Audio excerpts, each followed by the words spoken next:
আসসালামু আলাইকুম। কেমন আছেন আপনারা সবাই? আশা করি আল্লাহর রহমতে আপনারা সবাই ভালো আছেন, সুস্থ আছেন। আলহামদুলিল্লাহ, আমিও আমার পরিবার নিয়ে আপনাদের দোয়ায় ভালো আছি। নতুন একটা দিনে নতুন একটা ব্লগ ভিডিও নিয়ে আপনাদের সামনে হাজির হয়ে গেলাম। অনেক দিন হয় আপনাদের সাথে কোনো ভিডিও শেয়ার করি না, আপনাদের সাথে কথাও বলি না। কথা বলা হয় শুধু ভিডিওর মাধ্যমে। আমার ভিডিও আপনারা দেখেন, ভালো সুন্দর কমেন্ট করেন, তার মাধ্যমেই আপনাদের সাথে আমার কথা হয়। কিন্তু আপনাদেরকে আমি অনেক মিস করেছি, এটা সত্যি। ইউটিউবে না এসে যদি না আসতাম তাহলে বুঝতে পারতাম না ইউটিউবের জীবনটাও কিন্তু একটা সুন্দর জীবন। মাঝে মাঝে ভাবি এই ইউটিউব ছেড়ে দিলে আমার প্রিয় কিছু আপুদের কমেন্টস বা আমার প্রিয় কিছু মানুষদের মিস করব। এখনও জানি না যে ইউটিউবের যে ভবিষ্যৎ সেটা এখন যে অবস্থায় আছে এটা থাকা না থাকা সমান। অনেক সময় চিন্তা করি ইউটিউবটা ছেড়ে দিব। ইউটিউবটা যদি ছেড়ে দেই তাহলে চ্যানেলটা নষ্ট করব না, চ্যানেলটা এমনিতেই থাকবে। মাঝে মাঝে নিজের ভিডিওগুলা বা নিজের যে স্মৃতিগুলো ওইগুলো দেখব। এখনও আসলে চিন্তা করতে পারতেছি না কি করব।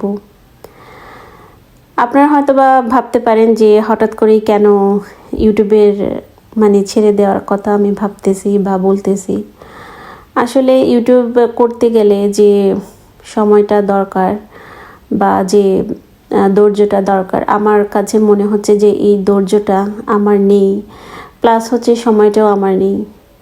অনেকেই হচ্ছে সংসার, চাকরি বা ব্যবসা, ছেলে মেয়ে নিয়েও কিন্তু ইউটিউবটা পরিচালনা করছেন। তাদের বিষয়টা কিন্তু অন্যরকম। হয়তোবা তারা সফল হতে পেরেছেন বিদায় তারা ইউটিউবটা চালিয়ে নিয়ে যেতে পারতেছেন। আর আমার বিষয়টা হচ্ছে অন্যরকম। আমি তো সফলের ধারে কাছেও না। ধারে কাছে বলবো কি, ইউটিউব অ্যালগোরিদম তো আসলে আমাকে দেখতেই পাচ্ছে না, সেটা আসলে অন্য বিষয়। কিন্তু ইউটিউবে যে সময় নিয়ে কাজ করতে হয় বা যে ধৈর্য নিয়ে কাজ করতে হয়, এখন আমার কাছে মনে হচ্ছে এই ধৈর্য বা সময় এখন কোনোটাই আমার হচ্ছে না, যার জন্য আমার ভিডিও দিতেও ভালো লাগতেছে না। বা ভিডিও দিতে ভালো লাগতেছে না সেটা যদি বলি তাহলে মিথ্যা বলা হবে। আমার ভিডিওটা করাও হচ্ছে না, কারণ ওই যে বললাম যে ধৈর্যটা নাই, যার জন্য এখন ধৈর্য জিনিসটা মনে হচ্ছে আস্তে আস্তে হারিয়ে যাচ্ছে। তো কথা বলতে বলতে এই যে সকালের নাস্তাটাও করে নিলাম। সকালে তো সবসময় হালকা পাতলা খাবার সবসময় খাওয়া হয়। কিছু কথা বলবো আপনাদের সাথে, আর কথার ফাঁকে ফাঁকে কিছু রান্নাবান্না করব। আমার ইচ্ছা অনেক কিছুই আপনাদের সাথে শেয়ার করি, মন খুলে আপনাদের সাথে কথা বলি।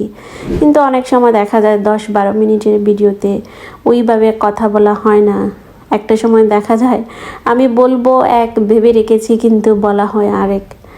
তো ভাবতেছি এখন যে কয়দিন ইউটিউবে থাকি না কেন লিখে লিখে রাখবো, ছোট ছোট নোট করে রাখবো যে কথাগুলো আপনাদের বলতে চাই বা আমার মনে যে কথাগুলো আছে সেইগুলো যাতে আপনাদের সাথে শেয়ার করতে পারি। ইউটিউবে তো অনেক কিছুই মানুষ শেয়ার করে, পার্সোনাল লাইফ থেকে শুরু করে একদম কেউ কেউ বেডরুম পর্যন্ত শেয়ার করে, কিন্তু কেন জানি না ওই বিষয়টা আমার শেয়ার করতে ভালোই লাগে না। ইউটিউবে এসে নতুন নতুন অনেক কিছুই শিখতে পেরেছি। পুরাতন যেগুলা জিনিস জানতাম বা না জানার মধ্যেও অনেক নতুন বিষয়গুলো আমি জেনেছি। অনেক আপুদের কাছ থেকে ছোট ছোট টিপস নিয়েছি বা অনেক আপুরা অনেকভাবেই সাহায্য করেছে। তো তাদের কথা আর কি বলবো, তাদের কথা তো আসলে বললে অনেক বলা হবে। তো আসলে ওই যে বললাম না যে ইউটিউব হচ্ছে একটা ধৈর্যের ব্যাপার, এখন মনে হচ্ছে ওই ধৈর্যটা আসলে নাই। আর ধৈর্য নাই, যার জন্য ইউটিউবে ভিডিও দিতেও ভালো লাগে না। আর ইউটিউব তো এমনিতেই আমার আস্তে আস্তে নাই নাই ওই রকম একটা ভাব। তো যাই হোক, এখানে আমি মুরগির মাংস রান্না করেছি। এটা হচ্ছে শক্ত মুরগি, একটু ভুনা ভুনা করে রান্না করব। আজকে দুপুরে হচ্ছে মুরগির মাংস, এই রান্নাটাই থাকবে। আর হচ্ছে একটু ডাল পাতুরি রান্না করব বা ডাল বোনা, যেটাই বলেন না কেন। দুপুরের মেনুতে আজকে এই দুইটা আইটেমই থাকবে। অনেকেই দেখেছি অনেকভাবে ডাল বোনা রান্না করেন, তবে আমি যেভাবে রান্না করি সেটাই আপনাদের সাথে শেয়ার করলাম। আরও মানে অনেক ভিডিওতে আমি এই ডাল বোনাটা আমি শেয়ার করেছি। অনেকেই হয়তো বা দেখেননি বা অনেকেই হয়তো বা দেখেছেন। যারা দেখেননি তাদের জন্য আজকের এই রেসিপিটা শুধু তাদের জন্য। এইখানে ডালের জন্য বাগারটা বসিয়ে দিলাম, আর ওইদিকে হচ্ছে আমার মুরগির তরকারিটা রান্না করা হয়ে গিয়েছে। এখন একটু নাড়াচাড়া দিয়ে তারপর আমি নামিয়ে নেব। আসলে মুরগির মাংসটা হচ্ছে প্রথমেই আমি বসিয়ে দিয়েছিলাম, আর পাশের চুলায় এখন ডাল বসিয়ে দিয়েছি। আর ডাল হতে তো তেমন একটা বেশি সময় লাগে না, তার জন্য ভাবলাম যে ডালটা একটু পরেই বসাই। আর যেহেতু শীতের দিন, একটু গরম গরম খাবার খেতে কিন্তু খুবই ভালো লাগে। ভিডিওর এই পর্যায়ে যে সকল আপু এবং ভাইয়ারা আছেন সবাইকে অনুরোধ করে বলতেছি, প্লিজ আমার ভিডিওটা ফুল ওয়াচ করবেন যদি আপনাদের কাছে ভালো লাগে। আর নতুন যারা এসেছেন ভিডিও দেখে যদি আপনাদের ভালো লাগে তাহলে অবশ্যই চ্যানেলটা সাবস্ক্রাইব করে দিবেন, পাশে থাকা বেল বাটনটা বাজিয়ে দিবেন পরবর্তী নোটিফিকেশন পাওয়ার জন্য।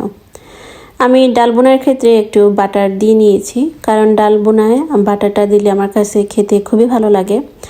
আর এলাচ, দারচিনি, গরম মশলা যাবতীয় যা ছিল সেটা আমি ডাল বোনায় সবসময় দিয়ে থাকি, যার জন্য অন্যরকম একটা ফ্লেভার আসে আর খেতেও কিন্তু খুবই দুর্দান্ত হয়। যারা এই রকম রান্না করেননি মানে ডাল বোনাটা, তারা একবার ট্রাই করে দেখতে পারেন, অবশ্যই ভালো লাগবে।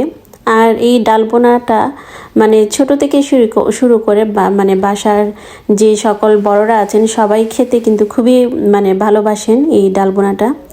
আমি এখানে কোনো মরিচ দিইনি, যার জন্য আমি বলতেছি যে বাচ্চাদের খাওয়ানোর হলে আপনারা মানে মরিচটা আপনারা না দিলেও পারেন। ডালটা একটু ভালো করে কষিয়ে নেবেন, কারণ ডালে একটা কাঁচা গন্ধ থাকে। যদি ভালো করে কষিয়ে নেন তাহলে ওই কাঁচা গন্ধটা উঠে যায়। ডালটা ভালো করে কষিয়ে তারপর গরম পানি দিয়ে আপনারা আপনাদের পরিমাণ মতো গরম পানিটা দিবেন, যতটুকু আপনারা ভুনে রাখতে চান। আমি এখানে আমার বাসার জন্য একটু ঘন করেই আসলে পানিটা দিয়েছি, আর এটা ফুটতে ফুটতে আর একটু ঘন হবে। তো এই ডালটা ভাতের সাথে হোক বা রুটির সাথে হোক, পরোটা যেটাই হোক না কেন, খেতে কিন্তু খুবই মজা লাগে। যারা এইরকম খেয়েছেন তারা তো হয়তো বা জানতে পারেন বা বুঝতে পারেন এটা আসলে মানে খেতে মানে খুবই মজা লাগে আর কি। নাড়াচাড়া দিয়ে নিলাম, নামিয়ে নিব। আর ডালটাও আমার প্রায় হয়ে এসেছে, তার জন্য যাতে তলানিতে না লাগে এর জন্য একটু ঘন ঘন আমি নেড়ে নিচ্ছি। আর ডালটা ঠান্ডা হলে আর একটু ঘন হয়ে যাবে। তো এই পর্যায়ে আমি ডালটা নামিয়ে নিব। বাসায় ধনেপাতা ছিল না, আপনারা চাইলে ধনেপাতাটাও ইউজ করতে পারেন। বাসার জন্য কিছু শপিং করেছিলাম, তো ভাবলাম এটা আপনাদের সাথে শেয়ার করি। আর এটা তো আমার blog video, daily blog video, তো যেগুলাই করি ওইটাই আপনাদের সাথে শেয়ার করার চেষ্টা করি। এখানে কিছু সাবান, কিছু শ্যাম্পু, টুথপেস্ট মানে টুথব্রাশ এগুলা কেনা হয়েছিল। এটা আসলে আমি প্রত্যেক মাসে এরকম বাজার করে থাকি। এক মাসে যদি বেশি পরিমাণ আমি বাজার করি ওটা দেখা যায় 2 মাস 3 মাসও চলে যায়। এই সলের সাবানটা কাপড় ধোয়ার কাজে ব্যবহৃত হয়। এটা মানে খুবই পরিষ্কার করে কাপড়টা। আমি তো সবসময় ওয়াশিনি দিয়ে কাপড়টা ধুয়ে ফেলি, তারপরেও মাঝে মাঝে কিছু কাপড় থাকে যেটা হাতে একটু ঘষা লাগে, তো তার জন্য এই সলের সাবানটা আমি ইউজ করি। যারা ইটালিতে আছেন তারা হয়তো বা বুঝবেন এই সলের সাবানটা মানে কাপড়ের জন্য খুবই ভালো। আর এটা হচ্ছে টুথপেস্ট, সব কিছু একসাথে বললাম না যে একটু বেশি করে বাজার করে নিই যাতে আমার 2-3 মাস চলে যায়।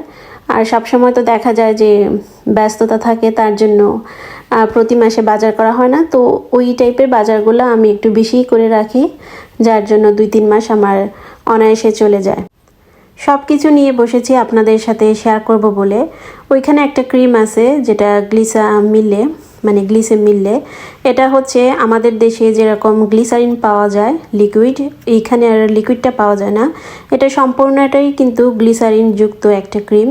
এটা হাতে বা পায়ে যে জায়গায় আপনার ফাটা ওই জায়গায় দিলে এটা তাড়াতাড়ি একদম মানে সুন্দর হয়ে যায় জায়গাটা।